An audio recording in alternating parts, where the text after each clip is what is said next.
Seven sisters, চা বাগানের সুবাস, মেঘে ঢাকা পাহাড় আর শান্তিপূর্ণ গ্রাম। কিন্তু এই অঞ্চল এখন টালমাটাল।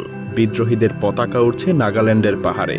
মিজোরামের গ্রামে কানাঘুষা চলছে স্বাধীনতার। পশ্চিমা শক্তির চক্রান্তে গড়ে উঠতে যাচ্ছে একটা নতুন দেশ, যার নাম দেওয়া হচ্ছে জোগাম। আজ সেভেন সিস্টারের মানুষেরা নিজেরাই বলছে, আমরা আর ভারতের সঙ্গে থাকতে চাই না।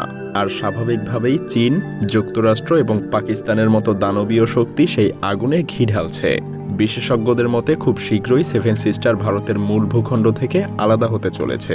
তাই এখন অনেকেই প্রশ্ন তুলেছে, উত্তর পূর্ব ভারতের চিকেন নেকের গলা চেপে ধরার খেলায় ভারতের পতন কি সুনিশ্চিত?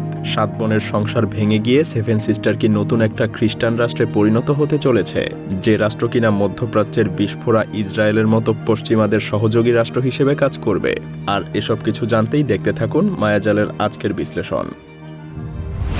ভারতের উত্তর পূর্বাঞ্চলের সেভেন সিস্টারের এই 7টা রাজ্য হল আসাম, ত্রিপুরা, মেঘালয়, অরুণাচল প্রদেশ, নাগাল্যান্ড, মণিপুর, মিজোরাম, যা শুধু ভারতের মানচিত্রের একটা অঞ্চল নয়, বলা যায় এটা এক জীবন্ত সংস্কৃতি। এখানকার মানুষের ধর্ম, ভাষা, পোশাক, সংস্কৃতি এবং খাদ্যাভ্যাস সবকিছুই ভারতের মূল ভূখণ্ডের চেয়ে একেবারেই আলাদা। যেমন আসাম হলো চায়ের দেশ। ব্রহ্মপুত্রের তীরে গড়ে ওঠা এই রাজ্য চা উৎপাদনে বিশ্ববিখ্যাত, কিন্তু এখানেই রয়েছে ইউএলএফ এর মতো বিদ্রোহী গোষ্ঠীর আস্তানা। মিজোরাম, যাকে বলা হয় শান্তিপূর্ণ পাহাড়ের ভূমি, আর আজ সেই পাহাড়েই স্বাধীনতার স্বপ্নে মত্ত জনগণ।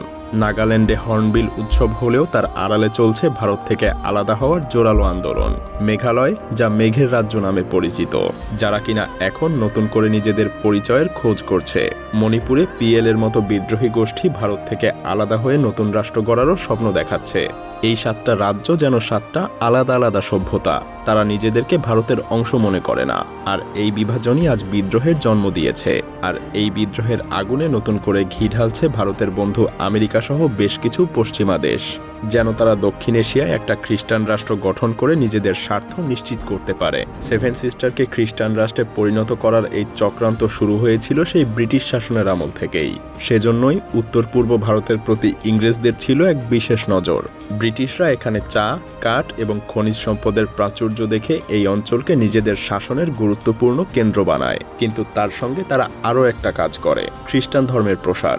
ব্রিটিশ মিশনারিরা এই অঞ্চলে শিক্ষা এবং স্বাস্থ্যসেবার নামে খ্রিস্টান ধর্মের প্রচার শুরু করে। ব্রিটিশরা সেই সময় থেকেই এই অঞ্চলের মানুষদেরকে ভারত থেকে আলাদা করতে চেয়েছিল। আর ব্রিটিশদের সেই চক্রান্তের কারণেই 1947 সালে যখন ভারত স্বাধীন হয়, তখন সেভেন সিস্টারের মানুষেরা মনে করত তারা প্রকৃতপক্ষে ভারতের অংশ নয়। তাছাড়া স্বাধীনতার পর ভারত সরকার এই অঞ্চলের তেমন কোনো উন্নতিও করেনি। এখানকার মানুষদের অনেকেই মনে করে তারা ভারতের মূল ভূখণ্ডের দ্বারা অবহেলিত, আর সেই অবহেলাই আজ তাদের মধ্যে বিদ্রোহের বীজ বুনেছে। আর সেজন্যই আজ সেভেন সিস্টারের মানুষরাই ভারতের থেকে আলাদা হওয়ার জন্য আন্দোলন করছে। যেমন নাগাল্যান্ডে এনএসসিএন নামে একটা আলাদা রাষ্ট্র নাগালিম গড়ারও দাবি তুলেছে। তাদের দাবি, নাগাল্যান্ড, আসাম এবং মণিপুর প্রদেশের কিছু অংশ নিয়ে একটা স্বাধীন রাষ্ট্র গঠিত হবে। মিজোরামের মানুষও স্বাধীনতার স্বপ্ন দেখছে। তারা মনে করে ভারতের সরকার তাদের উন্নয়ন নিয়ে কখনোই ভাবেনি। মেঘালয় এবং ত্রিপুরার মানুষজন মনে করে তাদের ভাষা এবং সংস্কৃতি ভারতের মূলধারায় হারিয়ে যাচ্ছে।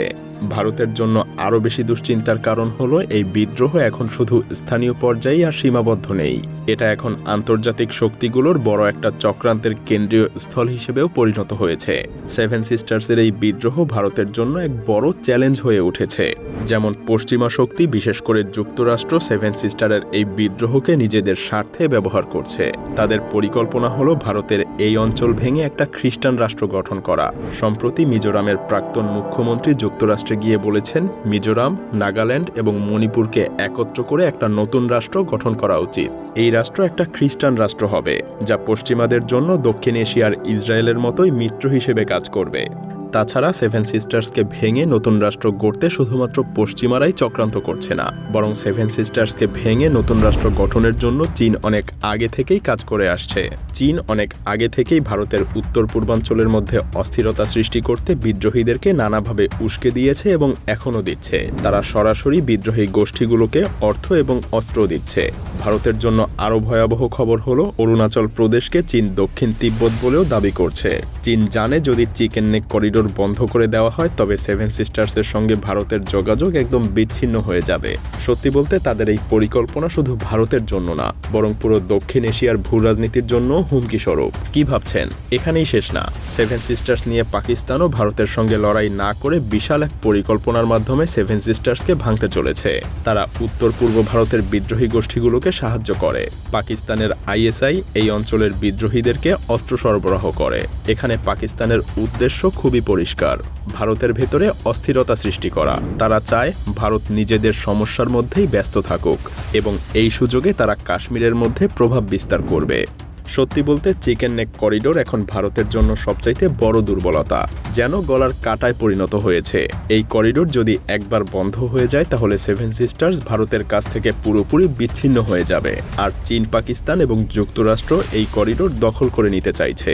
সেই সাথে সেভেন সিস্টার্সও আজ ভারতের অংশ হিসেবে থাকার স্বপ্ন দেখছে না। তারা নিজেদের জন্য নতুন ভবিষ্যৎ গড়ার কথা ভাবছে। পশ্চিমা শক্তি এবং চীন এই বিদ্রোহকে কাজে লাগিয়ে এক নতুন রাষ্ট্র গঠন করার পথে এগোচ্ছে। ভারতের জন্য এটা শুধু একটা অঞ্চল হারানোর বিষয় না, বরং এটা তাদের অস্তিত্বের উপরে আঘাত। তবে এখানে ভারতও একেবারে বসে নেই। তারা এখন সেভেন সিস্টার্সের সাথে নতুনভাবে যোগাযোগ রক্ষার জন্য নানা রকম উপায় বেছে নিচ্ছে। সেভেন সিস্টারের জন্য তৈরি করছে প্রশস্ত রাস্তা এবং সেখানে মোতায়েন করে রেখেছে হাজার হাজার সৈন্য। তবে 7 বোনের এই সংসার আসলেই ভেঙে যাবে নাকি টিকে থাকবে তা দেখতে হলে আমাদেরকে অপেক্ষা করতে হবে আরও কিছুটা দিন।